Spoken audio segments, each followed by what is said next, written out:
thing for the side marker. It's a simple little twist knob that you twist out, take the whole housing out, the housing, put the new one in, pop it back in, ready to go. So let's show you guys how easy this is. And this is considered the easier side, just because you have a box on the way, which it doesn't really on the way, but let's show you guys step by step. All right, so now this is the side marker. And again, this one's right here. It's a very simple bulb. You see it right here. So you look at the dust cover, right next to it. So you just simply grip the bulb or grip the socket, turn counterclockwise. I'm gonna use my other hand.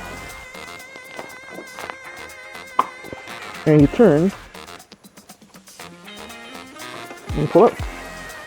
That'll be your factory bulb right there. Grip it, turn it out. If it was on, just be careful, it might be hot. But we're gonna get our L-T10, which you guys are all familiar with this bulb.